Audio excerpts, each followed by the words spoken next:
So I need to understand here that I want you to believe me when I say that there's been a great deal of investigation on my end where I have been able to show that the police in this city are completely compromised. The special investigation units were here and have basically documented a number of police officers who have falsified information in order to get their neighbor removed or criminalized, just out of sheer dislike. And so see the incredible efforts here to protect officers that were raping women in this city, who were now let go as of December. There's a number of officers who have falsified information and have cheated their ways through their police foundations, meaning there are some police here who never even went to their police foundations and have been getting their certificates forged by someone in the city.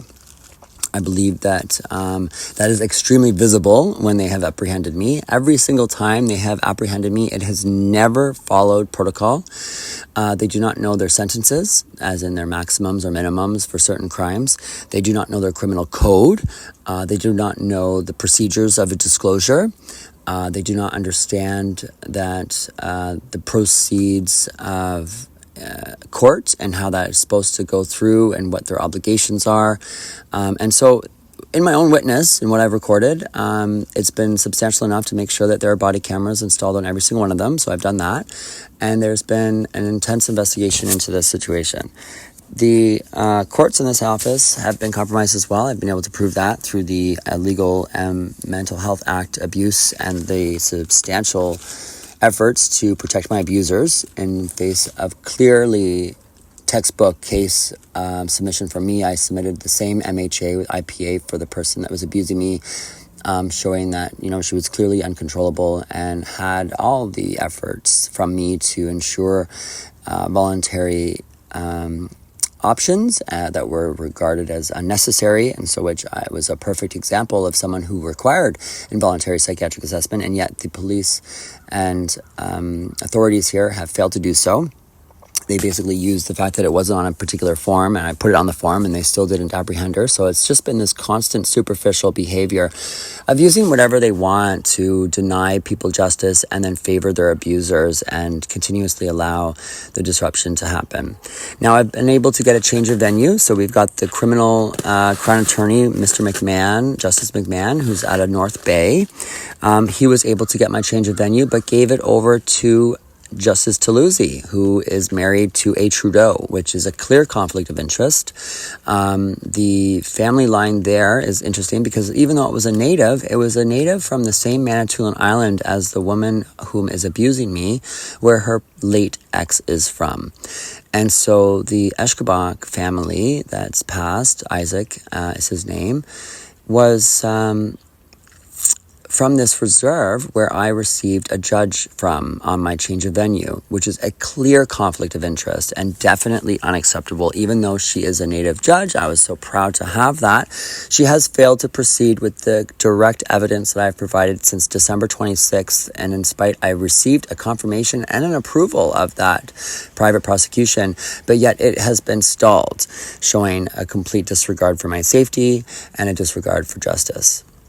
Since then, I've been unlawfully charged with criminal harassment for screaming for help after I did a Bayesian model, which is a forensic it's a very high risk model where I take probabilities and numbers from statistics and determined a 99.99% probability that we're seeing homicidal behavior, especially serial homicidal behavior.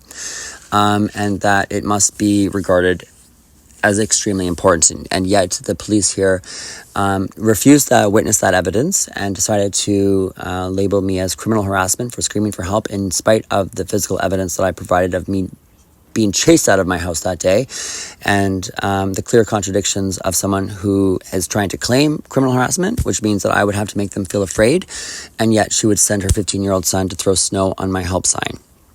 So having said all of that, it's a clear contradiction of that.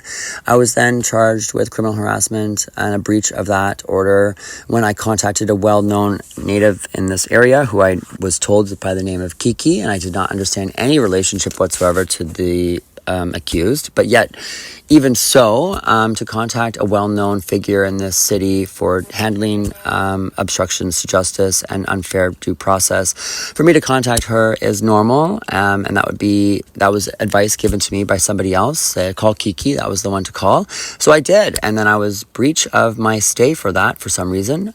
They believed that the person who I'm accusing of harm and the criminal harassment charges against this one group of people, those 4 names that were on that list of documents that was in my criminal harassment charge are not in, Kiki was not in that list. And so they have basically assumed ownership of anyone in the city for whom could possibly help me. Having said that, it was very alarming to me because I contacted a sergeant. I had them review that. They all seem to leave without wanting to witness evidence. They make blatant statements, refuse witness. I've still not given a disposition. And then again, the night before my court case, they attempted to arrest me. And then again, before I was about to file my writ of mandamus, they arrested me unlawfully through entrapment, meaning I called them for a service to let them know about my phone being drained. And I asked them to report this incredible danger that may put a lot of others at risk. And they refused to take that evidence and instead promised me that I was going to be safe to open my door. So I did, at which point they apprehended me, and that was entrapment. They made me feel safe. It was no call to my house other than to report my crimes that I wanted to have listed. And it was entrapment. That was entrapment. I've lost my voice now because of this screaming for help. I had a nervous breakdown in the back of the truck, at which point they took me to the hospital, at which point there was considerable abuse taking place in the hospital, at which point somebody in that room went to another floor and notified their colleague, at which point somebody came down from a different department to take over the psych ward's management of me and kept the door open and maintained my sanity throughout that process and kept me safe. I was out by 1 p.m. There is a lot of effort to falsify information, to not witness evidence, and quite frankly, there was a ton of arrests that happened in this area in Northern Ontario against the Hells Angels. Now, I'm going to let you know that there were considerable efforts to try and stop the falsified information. The Hells Angels were trying to prevent this. They have left because of the dirty cops that have come into the city, which I've now proven to be dirty. They are good people. The Hells Angels have always worked with police, quite frankly. They've always been, there's always been a code of conduct and a truce. So I was very alarmed because, my family is definitely a part of them. Garrison is a name well known amongst the Hells Angels up here.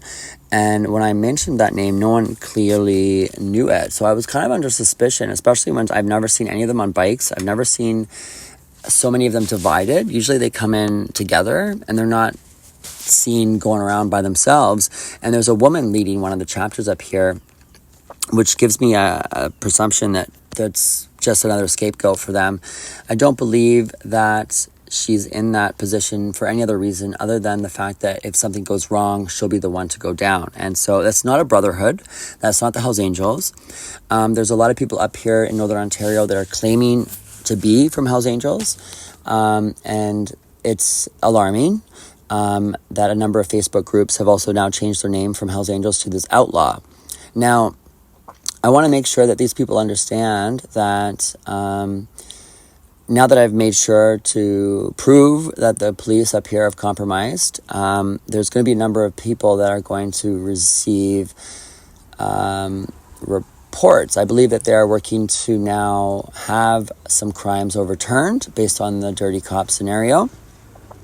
And I hope that a lot of Hells Angels get their justice. I think a lot of them suffered a great deal. I think a lot of them were arrested unlawfully.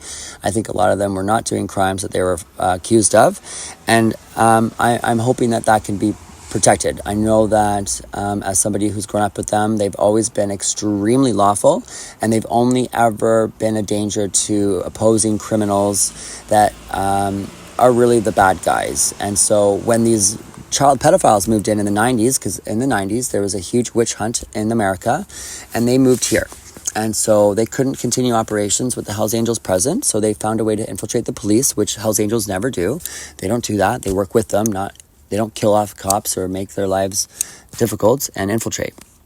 With that being said, the efforts by the child ring to destabilize the Hells Angels happened. The people who disabled them and forced them out of the area, they have not operated in this area for a long time, and that is specifically because they were lawfully charged and they couldn't protect themselves from these indictments that were happening under false pretenses. So I will say we're working together, all of us, the good people in this city that want their city back. I know that there's people in the States that have left this area and want to come back. I know that there's people who are very angry, who have tried to clean up the city themselves and have lost loved ones to the crimes here. And this isn't just dirty police. This is people have been killed and covered up as well.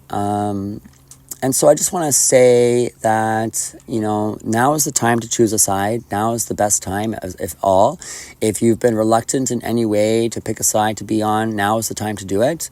I've made sure that the protections for me have been clearly illustrated. The writ of mandamus has ordered protection and has also ordered protection against any falsified statements made by any member of the church. I've asked for religious freedoms to be revoked, that my treaty definitely trumps that, and that it's no way in hell should I be allowed to have any of my life decided over someone who's a well-known abuser, and that would be anyone affiliated to the church. So any Jehovah's Witness, any Jesuit, any churchgoer, any God-fearing member of society, whether you're native or not, should not have any decisive power over my life, because they are the ones who have historically pushed us into the Trail of Tears. They are part of the residential schools, and it would be a mistrial of justice and a miscarriage of justice and a complete perversion of justice should you allow my abusers to hear my case, to decide over my case, or to even come near my case, which is unprecedented.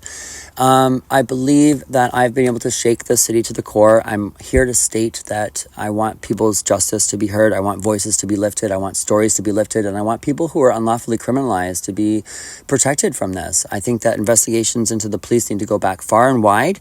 I think that there's a great deal of evidence of this takeover since the 90s. I've done my investigation. I've asked locals. I've asked when it got to be a place where they could no longer feel safe. And they all have said the 90s. And so it's been a lineup of people who all agree with the same information, and we need to investigate because this is the same time that these witch hunts were going on in the 90s for these pedophiles, and this has now become a huge globalized pedophile ring where kids are being smuggled, and it's only gotten worse, and this has to improve. And there's nowhere. This is right before my court date. People were running around on this roof